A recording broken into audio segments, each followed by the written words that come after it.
regular human life and experience in a way.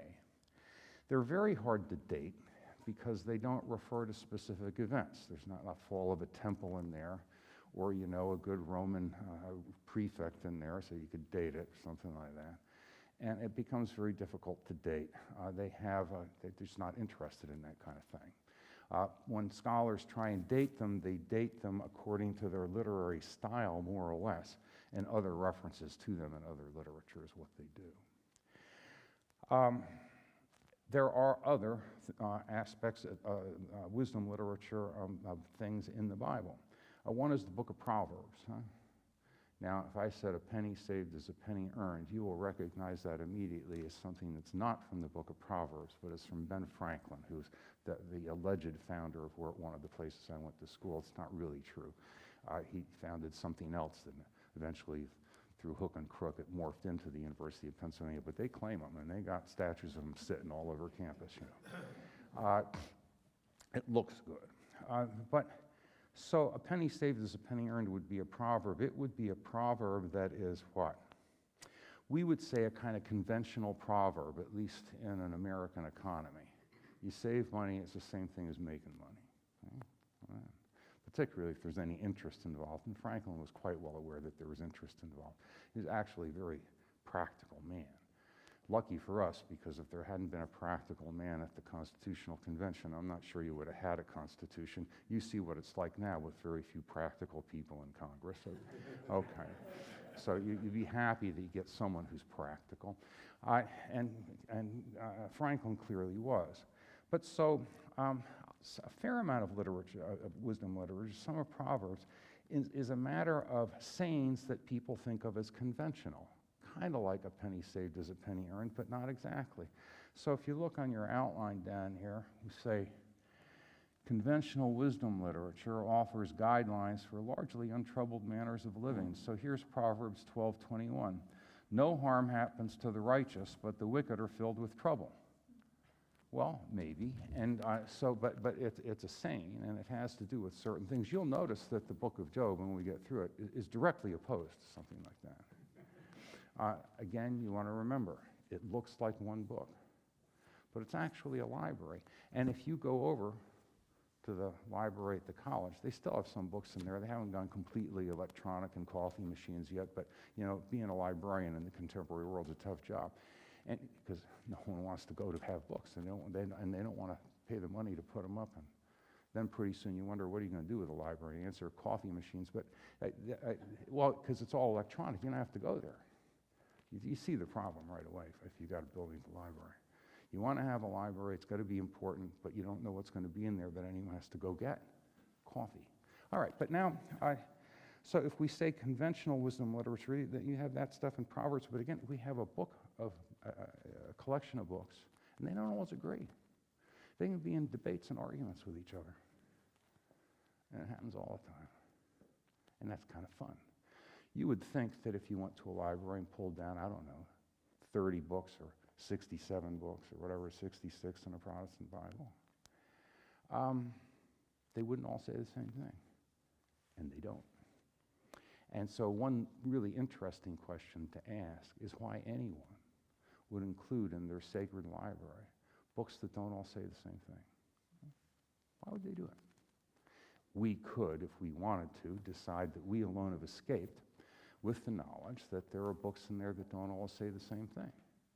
All we have to do to believe that is to believe that everyone else before us was a bunch of idiots and couldn't tell. What are the chances? You see out there how well the world's going. Are we that bright? And are we sure we're brighter than everyone from before? I doubt it. But I know for a fact that a number of readers of the Hebrew Scriptures all along knew that they didn't all say the same thing. Interesting question is, why would you put books in your sacred library that don't always say the same thing and sometimes have a debate with each other? Well, we don't have to answer that question, but we know that they're there. And it's a kind of fun thing to keep in mind. And when you look at Proverbs and Ecclesiastes, or Proverbs and Job, sometimes there's just a complete disconnect. In fact, sometimes Job is writing against things in Proverbs. And sometimes Ecclesiastes is writing against things in Proverbs. But then again, if you go through Proverbs, it's not all of a piece either, because it's a bunch of these different sayings. And it turns out that a wisdom investigation in the ancient world means that you collect a bunch of sayings and a bunch of observations about life. And how do you collect them all in one place? Well, not if you have any enterprise, you don't. You collect them from a bunch of places. And it turns out that wisdom literature is present in ancient Egypt and in Mesopotamia and Babylon and all these places.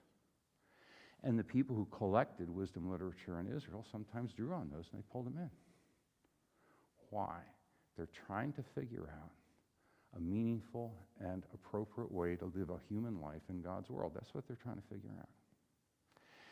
And they've decided that they alone have not escaped with all wisdom. So they're going to look at some other people's wisdom sayings too. And why on earth would anyone ever do that? You know, you could get over at the college here and start talking to people about that, and they think, well, isn't that strange? Well, what is a humanities curriculum anyway? Let's just review this real quickly, shall we? I mean, whose literature do we read? Oh, we read literature from France and from England, and we read it from Africa. Isn't that the same thing as collecting things from all over the place to see how it... A wisdom investigation is not a very strange thing. It's probably, in many respects, back there in the history of humanities studies. The way you're trying to figure out a meaningful and good way to live, you consult a bunch of different communities and see about that. Because you never know. One of them might say something that's helpful, huh? And one of them might say something that helps you. So, what we've got here is a wisdom investigations, and they collect a bunch of sayings. They're in different books. The books don't always say the same thing. And here we go, okay? So it should be kind of fun. Actually, the Bible has, there's a little dynamism to it. It's kind of interesting. It's not nearly as boring as some people make out. Okay.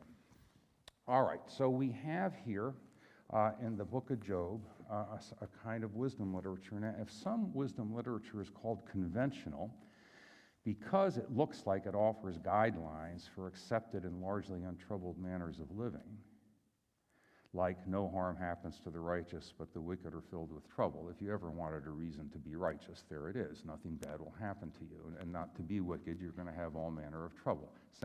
Look, my mother wouldn't have told me that. I don't know whose convention this is, but I don't think my mother was that naive. But okay, there we go.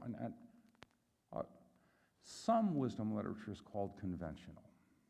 Some of it is sometimes called subversive. It's called subversive because it raises questions about untroubled manners of living, see? So subversive wisdom questions and subverts more conventional and untroubled living. The books of Job and Ecclesiastes both count as subversive wisdom literature. They raise questions that are difficult to answer, and that the Hebrew community and the Israelite nation itself found difficult to answer, and that are difficult to answer in the New Testament too. Some questions are just plain difficult, and here we go, and that they're included. One of the really fun things is, why would you include a bunch of things that undercut some other things in your sacred collection? They did it. The story of Job is the story of the righteous sufferer. Job does everything right, and he gets it right in the neck. That's really all there is to it. Except there's a bunch of dialogues where he is having debates with his friends who at first come to comfort him.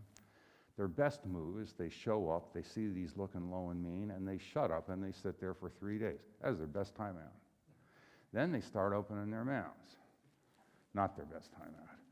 And the whole book of Job is a series of dialogues back and forth between his friends that have come to comfort him, and he's rebutting them all the time. And then you've got a guy named Elihu who shows up and starts going through a discourse in the middle of it that breaks the sequence and so forth. The real substance of the book of Job is in the dialogues. It's in the poetic dialogues and in the arguments. And the arguments have to do with things like, well, you may think that you're righteous and you're suffering, but if you're suffering, that really can't be it. You must not be righteous. And Job's going to respond to that. Or another one's going to say, well, you may think that you're in a bad way, but what happens is God disciplines the persons that God likes, and this is just discipline. Job's going to respond to that. He doesn't think it's just discipline. He's being crushed, he's going to say. So we'll see those dialogues back and forth. That's where a lot of the action is, and those things were collected. Were they all written by one person at one time? Probably not. And do they draw on arguments from a number of different places? Probably so. I mean, the idea that when bad things happen to you, you must have done something wrong anyway. Well, that's a pretty generally distributed idea. I mean, they have it in Mesopotamia and Egypt too, you know. The idea that, well, maybe that's not quite right. Well, that's not late breaking news either. So you can have that in a number of different places, can't you? So we have a series of different sorts of things going on here. We're going to look at two books that are subversive wisdom literature. The story of Job, the righteous sufferer, seems a direct rebuttal of the idea that you reap what you sow, which is found in other texts, like in Proverbs 12, Judges, Samuel 1 and 2, Kings, and so forth. Let's take a quick look at Ecclesiastes 9 and the verses 4 to 6, which is kind of fun. This is just one of the things in the book of Ecclesiastes. It's not the only thing, and we're going to see a lot of other things. By the time we go through 3 sessions, we will have been able to review the content, most of the content in these 2 books, at least after a fashion. Well, here's one. Let's see. Are the good so? If you go earlier, are the good as are the good, so are the sinners. Those who swear are like those who shun an oath. This is an evil in all that happens under the sun, that the same fate comes to everyone. Moreover, the hearts of all are full of evil madness. Madness is full of evil. Madness is in their hearts while they live, and after that they go to the dead.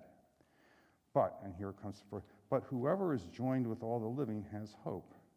For a living dog is better than a dead lion. The living know that they will die, but the dead know nothing. They have no more reward, and even the memory of them is lost. I've never heard anyone preach on that, and I really wish they would. You know, the lectionary is okay, but it's selective. You know, it's a committee picking stuff that you can kind of live with. This would be more interesting, I think. Why is it that in some respects a living dog is better than a dead lion? And what is it about life that is a blessing and it's good and it's better than being a tough guy who's dead? I know it's not very American, particularly at the beginning of the NFL season. You would like to think that a battered lion is better than a living dog, but it's not what it says. Interesting, and it'd be worth talking about. But that kind of thing there, you see, to this day, is something that makes people uncomfortable. Well, there you go. Job 1 to 10. We want to start with Job 1 to 10. We want to realize, again, that wisdom investigations arrange sayings that represent a variety of viewpoints, and then they discuss them. That's what happens. A little bit like philosophy, a little bit like reading a bunch of novels, a little bit like, I don't know, a little bit like a lot of things, really. So that's what we have here. And we want to just start with these chapters. Before we do, a little introductory material. A Bible scholar named Crenshaw, a pretty good one, I guess, and says that the book of Job questions, quote, whether virtue depends on a universe that operates by the principle of reward and punishment. Because, see, if Job's right, that's not the way the universe works. Virtue is not always rewarded, and vice is not always punished. It's a little bit of something out there. Huh? Perhaps we could say, is God's world the sort of place where virtue is rewarded and vice is punished? Is it, in that sense, ethically rational or ethically proportionate? Is it the case that if you keep your nose clean and you're a good person, things are going to go well for you? We got a whole book here that's going to raise questions about that one. Kind of fun. Again, why would any sacred library want to raise questions about that? Why is it doing it? Interesting question. But if the world is ethically disproportionate, and in that sense irrational, if the virtuous are just as likely to suffer, and the vicious just as likely to be rewarded and have good things happen, then you can raise a further question. It's kind of fun. Why be faithful then? Why be moral? What's in it for you? And the answer is that in many respects, the book's trying to undercut that kind of question. The assumption that in order to be moral, you have to know that something's in it for you. Have fun. But Job plays a little bit of hardball here. Kind of fun. So does Ecclesiastes. A living dog is better than a dead lion. Well, who knew? Okay. Very often, the conventional notion is that one should be moral because benefits accrue to those who are moral. Proverbs 11:8-9. The righteous are delivered from trouble, and the wicked get into it instead. Hey, look, a third-grade teacher would just love it if that were true. I mean, that's right. Or Proverbs 12:21. No harm happens to the righteous, but the wicked are filled with trouble. Okay. But Job is, in many respects, an attempt simply to raise questions about that. The book has a structure. Sometimes people say it has 5 parts. The big thing is the poetic debates. And the poetic debates are set within a sparse story beginning and a sparse story ending. That, they fit with the book in a way. But they're really different kinds of literature. So this thing's been worked over a fair number of times. So we have a narrative prologue or a story in the prologue, and we're going to go through that today. Then there are a series of dialogues and a number of cycles. Then there's an interruption because Elihu shows up and starts talking. And then there is a divine encounter made up of 2 of God's speeches and 2 responses from Job in chapter 38 to 42, and we'll go through that pretty carefully because they're interesting. Job wants to question God about whether or not life is fair, and God don't want to talk about that. And kind of interesting. And then there is a prose epilogue or a kind of happy ending that people wonder about, but it's not entirely, it doesn't undercut it entirely. It's kind of interesting. Philosophical speeches and dialogues appear in Job 3 to 37. That's the big action in the book. And then chapter 28 and so forth, there's an insertion on where wisdom is to be found, and it refers to mining precious stones and metals and so forth, but it's a metaphor, see. If you're investigating wisdom, you want to go deep, and you want to get to the really important stuff. See? There actually were some commentators who couldn't figure out why that mining stuff was in there. Why? Speaking of people who can't get, a symbol or a metaphor. But okay, that was there. And those interrupted a little bit. And then in chapters 32 to 37, Elihu rebukes everybody. Job's friends, Job and the works. He thinks their answers are inadequate. He may be right. But I thought what we'd do just to start off is have fun with our sparse story beginning and see what it looks like. So if you've got a Bible there, you go to Job chapter 1. We will be able to see some of this stuff. And it is kind of fun. So if you start off, you see there was once a man in the land of Uz whose name was Job. See that sentence there? And that's as much as to say, once upon a time, in some place that you cannot locate, there was this guy. No one knows where Uz is, or whether it was real at all. There was once. When? There was once. Pam and I were just up on Baltimore and taking care of our grandchildren for a few days, which turns out to be as strenuous as I remember, though I didn't quite remember how it felt. And it was a lot to do. You got one that's, well, she's something like 3 months old or something like that. And then you got the other one, and he's 2 and something. He's getting close to 3, and he's a little terror. He's wonderful. So there are a lot to do. And when I would read Michael a story at night, and he picks them out, where the wild things grow or something like that, a bunch of these stories like that. This is a little like that.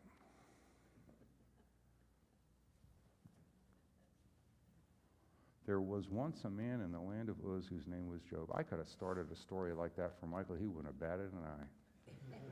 He'd have thought that was just normal. That man was blameless and upright, one who feared God and turned away from evil. Yeah. Second sentence, you already know that this guy is blameless. This is your narrator talking now. You might think otherwise, someone's going to say different. You know from sentence number 2, completely blameless. It's intentional. See? There were born to him 7 sons and 3 daughters. He had 7,000 sheep, 3,000 camels, 500 yoke of oxen, 500 donkeys, and very many servants, so that this man was the greatest of all the people in the East. So he's doing pretty well. Was it Jay Leno that has like a garage with 50 cars in it or something like that? Well, this guy's got at least that. I mean, and relative to the time period, he's more wealthy than that. Things are going his way. 7,000 sheep. How do you like that? Of course, you got to have a bunch of people to take care of all this stuff. He was the greatest of all the people in the East. His sons used to go and hold feasts in one another's houses because, he's got this giant estate and they all got houses all over the place, right? It's kind of like South Fork, except you ever notice that in that film they're all living in the same house? Did you ever wonder why people with that much money, oil money, all live in the same house? The answer is plot. It'll help you in the show. But ordinarily they'd be in separate houses, and here they're in separate houses.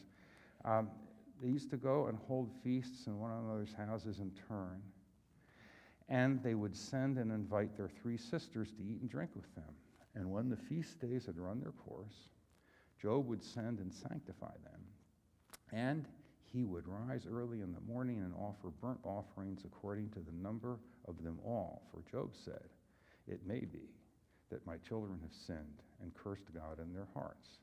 This is what Job always did. So he's insurance here. See, in case they did anything wrong, which he suspects they may have. Kind of like, fraternity row over here. We know that everything's completely legit, right? Come on. I mean, so they get up in the morning. And so Job he's a completely righteous guy here. Now, one day, the heavenly beings, which is a very good translation, you could say sons of God, but that might get people, you could do that too. But there is a plurality of heavenly beings. You see, they're just here. Came to present themselves before the Lord, Yahweh in the text. And Satan, but if you get a study Bible, have a note by it, and it will say, or the prosecutor, Hasatan, that's who that is.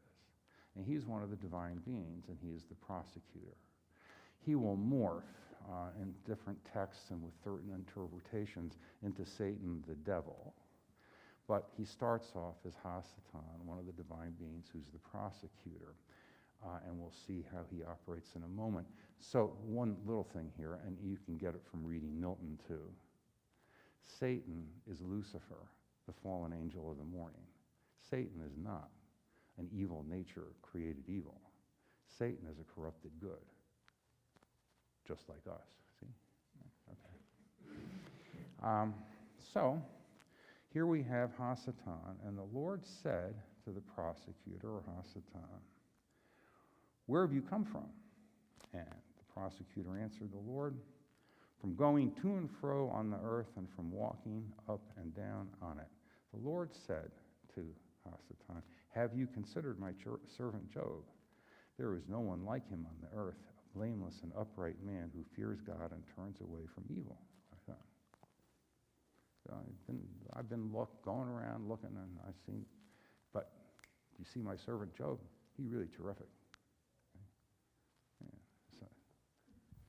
So Hasatan's no dummy. He says, He answers the Lord, does Job fear God for nothing? You think he's just doing this out of the...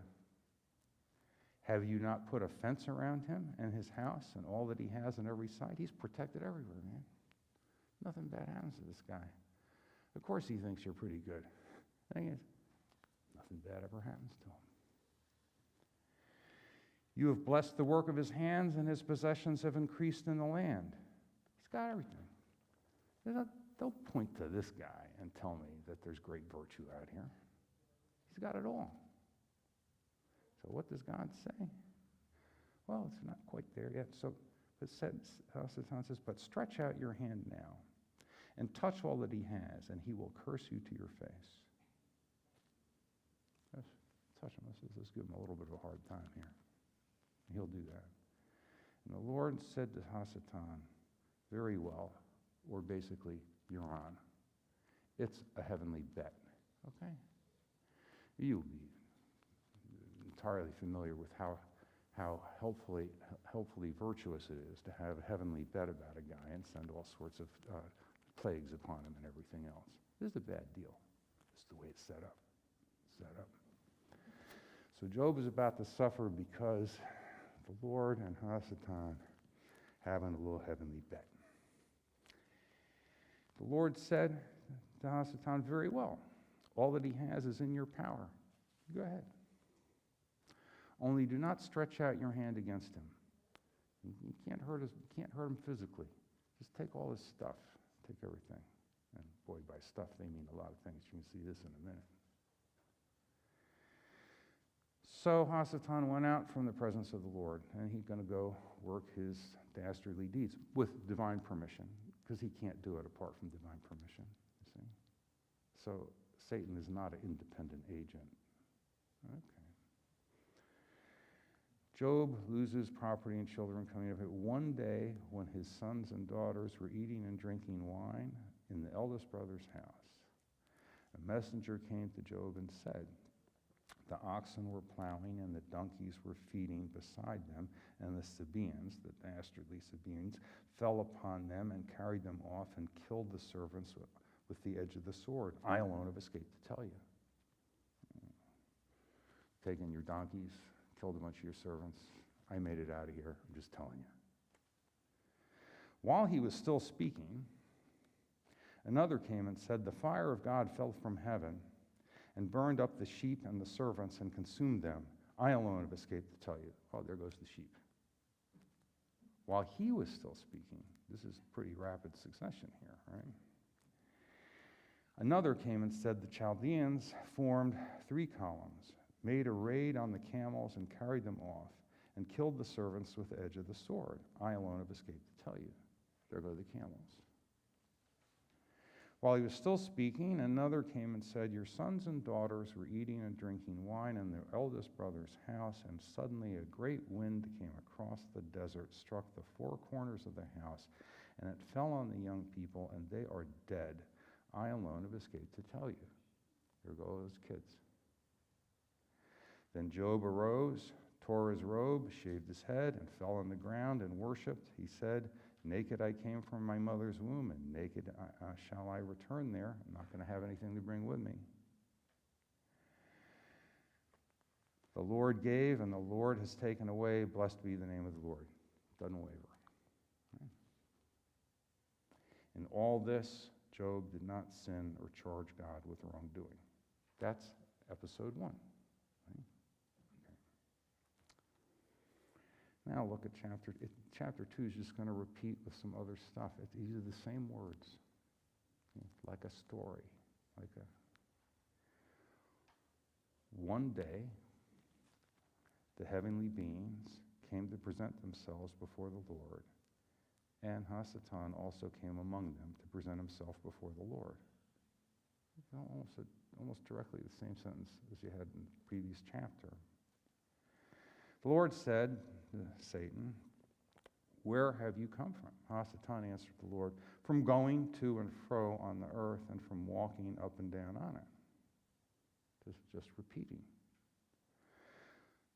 The Lord said to Hasatan, have you considered my servant Job? Boy, isn't he lucky? Every time there's an example of someone good, God points to Job, and then there are problems. There is no one like him on the earth, a blameless and upright man who fears God and turns away from evil. He still persists in his integrity, although you incited me against him to destroy him for no reason. You incited me against him. You see how that goes. Hasatan's not an independent agent. Then Satan answered the Lord, skin for skin.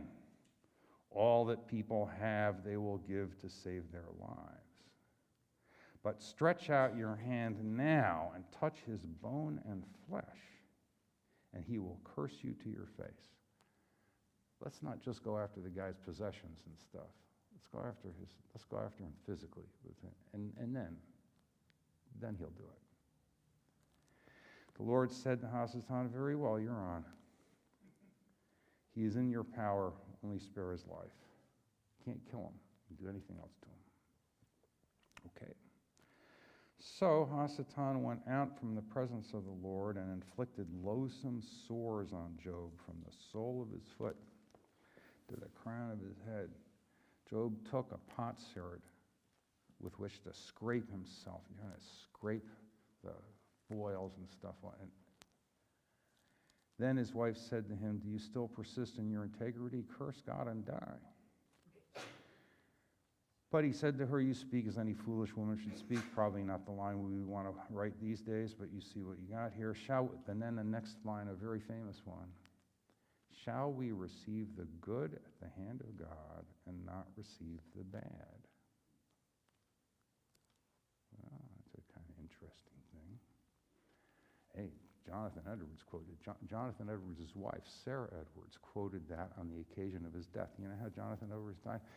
He was one of 4 people who founded the College of New Jersey. It later became Princeton University, right? Presbyterian school originally, right? So they kept having presidents, but they had presidents, and the presidents kept dying. So they picked the first 3 were the other 3 people. And once they were all dead, they also chose Edwards. Now, I think that means he was the 4th choice, right? But anyway, they went down there, and he goes down there from Stockbridge. He'd been in a little trouble with his congregation in Northampton. He'd been in Stockbridge reading and writing, and missionary of the Housatonics. He's happy. He wasn't sure he wanted to go be president of the College of New Jersey because, I don't know, it seemed like a lot of stuff, and you have to put up with people, and he was happy reading and writing. You know, he would rather be a scholar.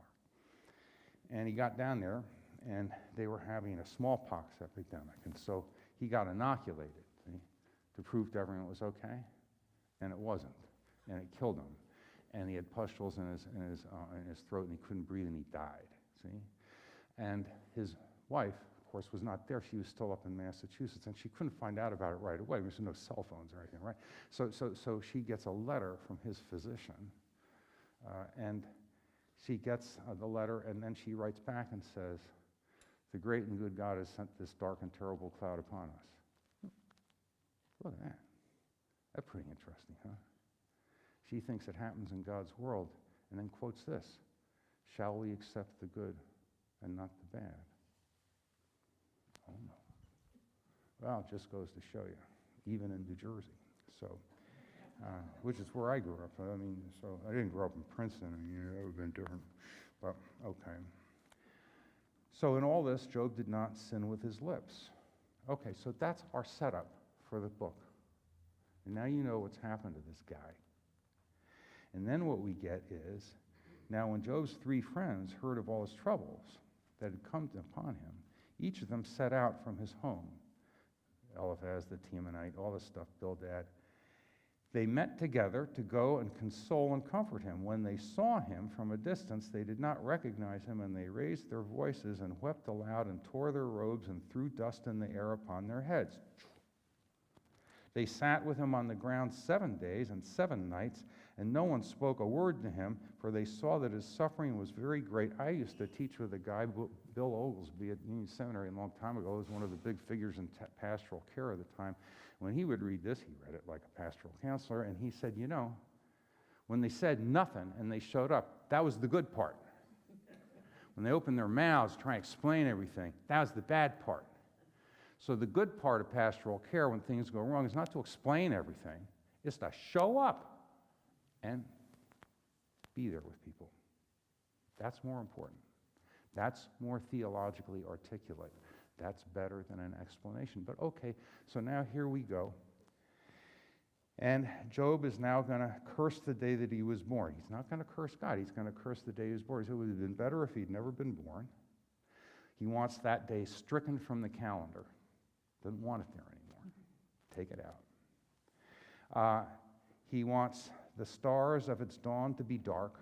No morning stars. No nothing.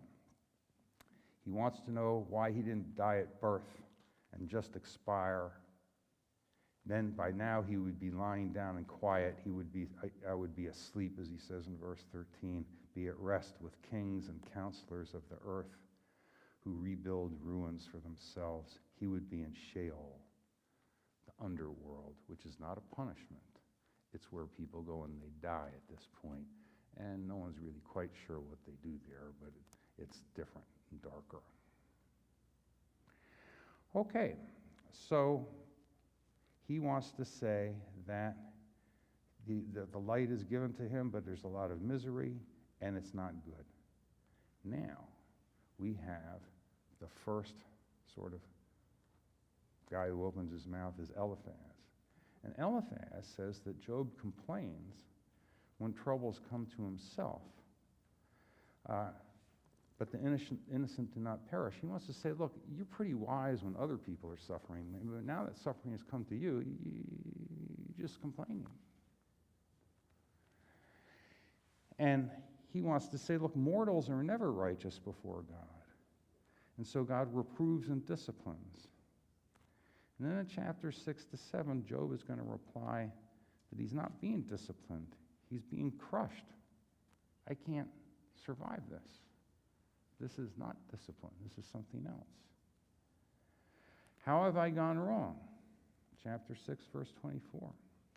If I have not, then what is being reproved? I don't understand what, I haven't done anything wrong. What am I being reproved for? This is bull. I didn't do anything. We know he's right. We know it from earlier. Why does God not leave humans alone? Oh, that's almost a direct response to Psalm 8, Well, what are human beings that you are mindful of them and care for them and are with them? And Job says, look, just leave me alone, will you? Don't be so mindful of me. Let me out of this.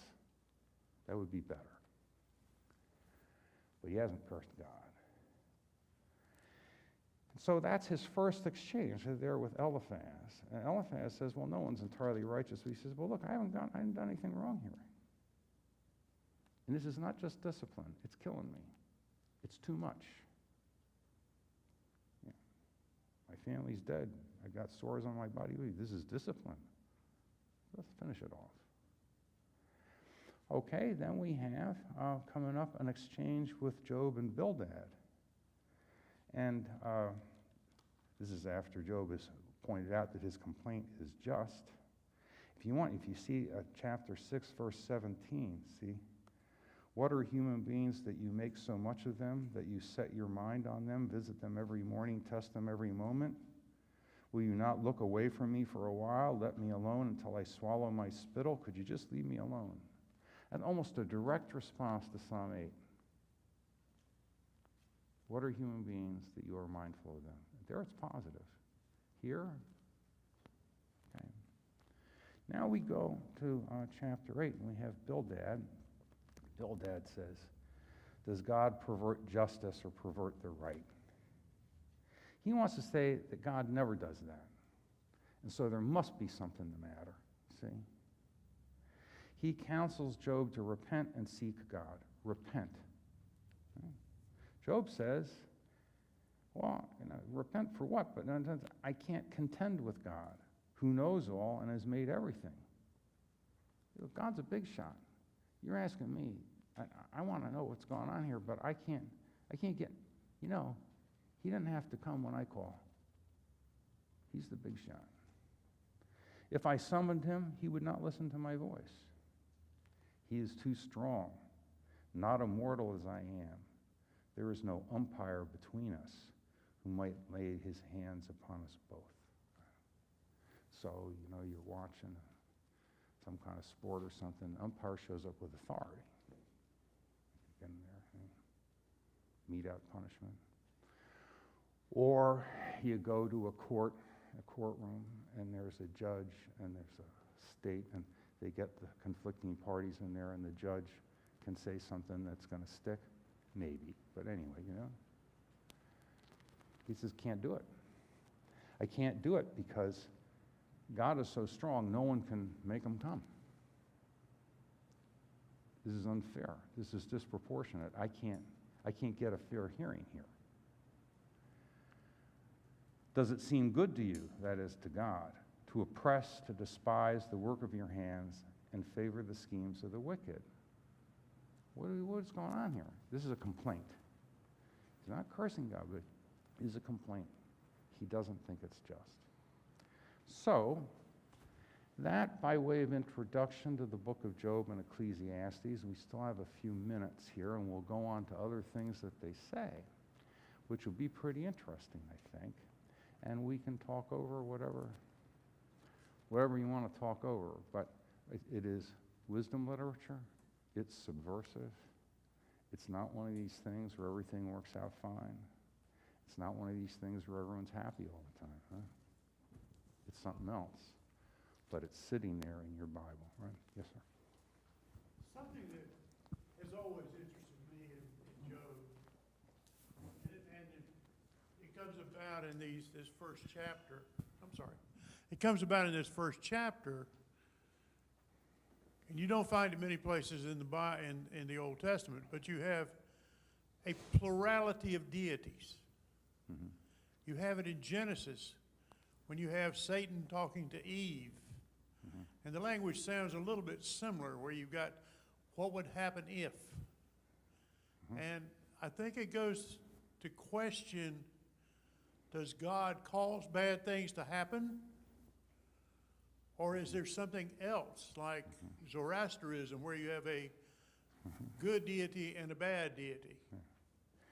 So we kind of try to forget this prelude, where there's a bet between the good God and the God who is trying to question the good God. Right. Well, here, so there are a number of things we can say. And some things, there are plural expressions for God in Hebrew Scriptures, Elohim, and Lord of hosts and stuff. There are also, if you look, male and female, let us make them in our own image. That's a plural. Now, we're not sure why the plural's there in Genesis 1. It could just be the royal we, let us. That's a possibility. A number of commentators say that. Some would say, well, it might be more than one. A couple of traditional commentators used to say it was the Trinity, but Luther didn't think that. I didn't think that was back there. So, what do we got? So you do see plural sometimes. Now, you also have a tradition of the divine beings, or the sons of God, right? Which, in the King James, were called angels. In Hebrew Scriptures, they are not independent. They never are. So that's a difference between this and Zoroastrianism with two gods. So if the implication is the second God is independent. It's not true here, see. Now, the storyline is, it's a little flexible. There are these other divine beings, and, Hasatana showed up and said, how great is it? Now, the other thing, I think, you have a sparse narrative introduction. It's an interesting thing. How far to ride that horse into the night in terms of metaphysically? Is there more than one being out there and all that? That's an interesting question. But here what we have is there are divine beings. Now, when Satan tempts Eve, right, which is not Satan in the text, it's really just the serpent. And then through a variety of different things, including these passages here and some others, people are going to gin this up into the Satan fallen angel in the morning is the serpent, right? And when you get there in Genesis 3, it's going to say, now the serpent was craftier than any other animal or the field that the Lord God had made. And wild animal. What makes the serpent crafty? What makes the serpent crafty is the serpent knows what to say to get the human beings to depart from what they're supposed to do. In other words, the serpent knows that these people are just waiting to be something bigger and other than they are. Say they want to be like the divine beings. As long as you promise them that and tell them they're not going to die, which in fact turns out to be true. He's telling you the truth there. They don't die as soon as they do this, and they weren't immortal before anyway. I've got fanciful exegesis if you ever saw one. So because they're being kept out of the tree of life, so they can't, the garden, so they can't go to the tree of life and eat of that and become immortal. So they're never immortal. So it's an interesting little story, right? But there, what you got is the serpent is not yet Hasatan altogether, and Satan, and that still sort of waits for some development.